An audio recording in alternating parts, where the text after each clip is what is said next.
It was a long road to freedom for former policeman Colin Bailey. Bailey spent 5.5 years in prison on a murder charge for which he has always maintained he was innocent of, only to be acquitted after the prosecution finally admitted that there was never any evidence to charge him in the first place. Bailey was charged with the murder of his reputed wife of 21 years, Surjmati Ramnares. He said behind bars he suffered 3 heart attacks, contracted COVID-19 with dozens of other inmates in the cell, and experienced the prison riots and fires. I can't recall what was that, and the heart rate was some 92 at that point in time. And I had to wait until the doctor came till the Friday. That happened Tuesday. I had to wait until the doctor came the Friday to really do some recommendation. Medical in prison basically is the system, the whole thing they will have to change up. It's not as good as how it functioning the way it's supposed to function. There's no records for you by chance here, so you could follow if you're sick now, what was the illness, and then you know, there's no follow-up, there's no records there. There's no drugs that you need to have. On weekends, you don't have no medical. In an evening, there's no medical officer. So if you fell ill in the evening, it's a problem because there's no medical officer. Bailey got emotional when he spoke about his family, more so his first grandchild, who he was excited about. It was about the same time that his world came crashing down. My first grandchild was born on the 2nd of November 2015. And you know, I had this way that I was so anxious for that first grandchild, you know.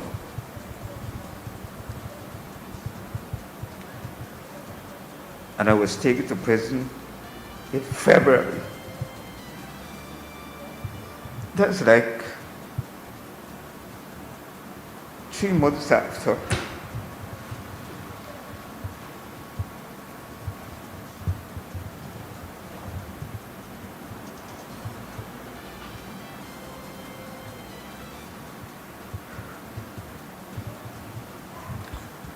November coming. She's 6 years.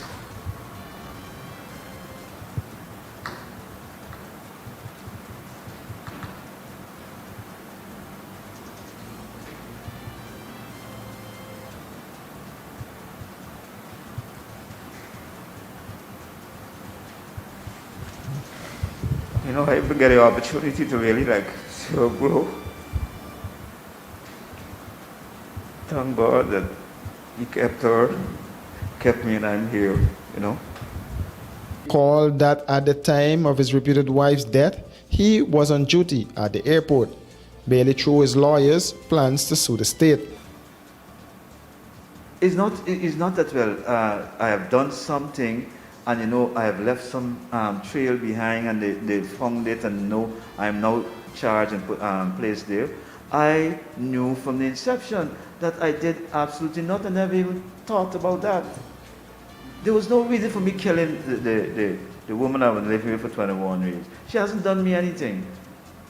She has never taken away anything from me. We never had this problem of that, well, you know, that I want who you have and you want what I... There's nothing of the sort. Why? If you come in and say that, well, she was unfaithful or so, whatever, that's a rumor going around, and so she was unfaithful, and I get to know that. Oh, come on. I was more unfaithful than anything else. So why would I want to do that? There was no reason, absolutely no reason why I should ever think about doing something like that. So when the judge said that, I was just happy to know that it has now come to an end. And happy to know that the truth has actually revealed itself to its totality, in the sense that it was said clearly that there is no evidence and I should never even be charged from the inception. This is not what Bailey said, or this is what Mr. Hughes or other lawyers said, my other lawyers. Is what the judge told the prosecutor, the state, because the state had conceded, had accepted that there was nothing. Bailey lawyers led by Nigel Hughes are calling for a commission of inquiry into the operations of the prosecutorial arm of the state, which would facilitate the charging, incarceration, and detention of a citizen when the prosecution was aware that there was no evidence against the citizen. They are also calling for an investigation into how many other citizens are or were in the same situation Bailey was in and what the way forward is. The prosecution last week Thursday admitted in Justice Joan Barlow's court that there was never any evidence to charge Bailey. 3 months ago, seniorist Colin McCoon met his death in an accident on Albion Public Road, a short distance away from the Albion police station, while on his way to work. To date, his family is still in the dark with regards to the police investigations into the matter. His daughter Vanessa McCoon spoke with us from her Rosal home, and she said the police told them that the investigation was completed and the file was sent to the DPP for legal advice. The family has been waiting since July 7th and feels as if justice is slipping away. The morning of the accident, my brother called and he told me that daddy got an accident, and I went to the hospital. And when we went in the room, the emergency, my brother went in first. The doctor called me and my brother, and when we went in, my brother went up first, and he was like, pulled the curtain, and he said, "Daddy," on the bed lie down.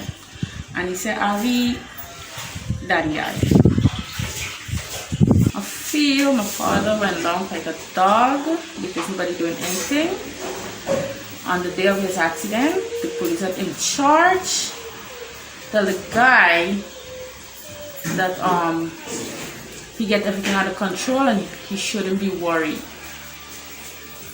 So I don't know what's going on.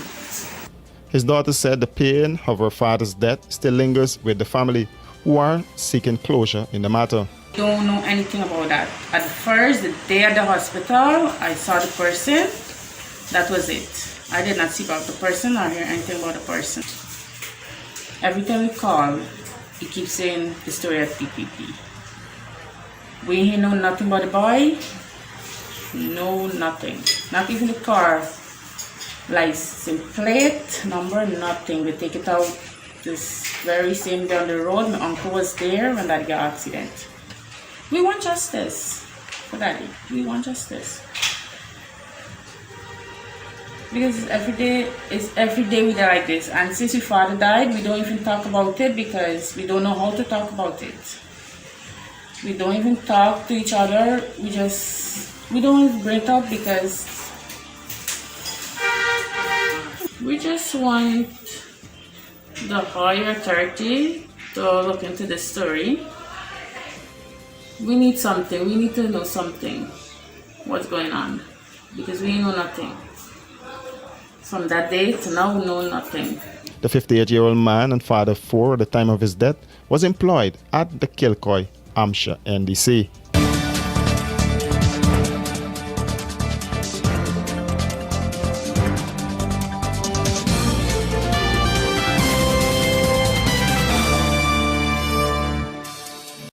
Are you having problems sleeping at night? Well, worry no more. Comfort Sleep mattresses are simply the best. Comfort Sleep provides quality products, factory fresh and better value. With every purchase you make, you become part of our family and help to fulfill the need of the less fortunate. Comfort Sleep, as part of their corporate duty, provides meals for over 500 children in regions 3, 4 and 6, 3 times a week. This, among other charitable events, year-round is part of our mandate. What are you waiting for? Keep the dream going. Be part of this great family. Comfort Sleep, Eccles Industrial Estate, East Bank, Demerara. Telephone 233-3013 or 233-2657. Email comfortsleep49@gmail.com. The Ministry of Agriculture invites you to join, in celebration of Agriculture Month 2021, a mostly virtual, month-long series of activities and events showcasing Guyana's development on the agriculture front, under the theme, Transforming Our Food Systems, Achieving Food and Nutrition Security. It all begins Friday, October 1st with a virtual opening program set for 10 hours, broadcast on television and streamed on all social media platforms. Key events for Agriculture Month include virtual tours and exhibitions showcasing the work of the various agencies and stakeholder groups in promoting and facilitating the development of agriculture in Guyana. The annual Caribbean Week of Agriculture is set for October 4-8 under a virtual setting. On October 16th, there will be a virtual presentation to mark World Food Day 2021, which is being observed under the theme Our Actions Are Our Future: Better Production, Better Nutrition, Better Environment, and Better Life. Agriculture Month 2021, a COVID-safe look at agriculture on the move to a bright and prosperous future. Look for a detailed schedule of events on local broadcast, print and social media platforms.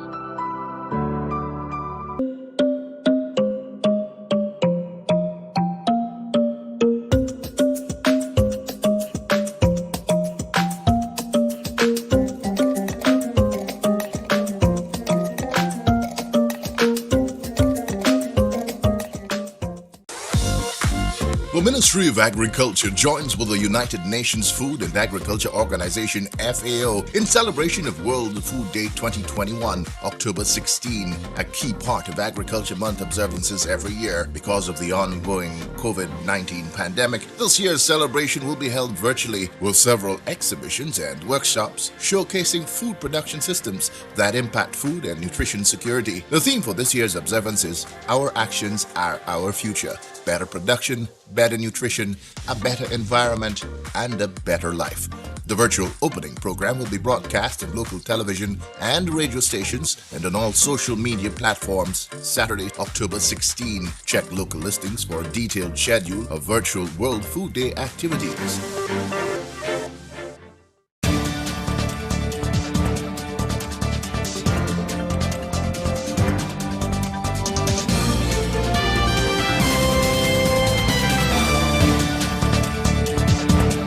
Opposition leader Joseph Harmon on Sunday met and offered condolences to the grieving family of Chris Prasad, the 21-year-old businessman who was stabbed to death during a robbery at his family's business place deals on electronics at Strasbourg, East Coast Demerara. During his interaction with the family, Harmon said that safety and security are bigger than politics, and as Guyanese, we should feel safe to operate our businesses and live comfortably. He also spoke about improving the relationship between the police and the community so as to ensure that there is a reduction in these types of tragedies. Harmon related to the parents of Prasad that they should not hesitate to reach out to him or the opposition MPs if there was anything they needed assistance with in their time of grief. Meanwhile, Shadow Minister of Home Affairs Geeta Chandan Edmond has offered her legal services to the family to help in prosecuting the matter and ensure that those involved are brought to justice. The opposition leader was accompanied by MPs Diona Ryan Ramsarup, Merlin Philadelphia, and Dr. Karen Cummins, who, along with the other MPs, committed to helping the family, including grief counseling in this difficult time. A 24-year-old suspect has been arrested in connection with the murder of the 21-year-old Chris Prasad hours after the incident happened on Friday. The man was caught with a piece of jewelry that was stolen from Prasad during the robbery. For these and other stories, do visit us at our website at www.rdproductionsgy.com.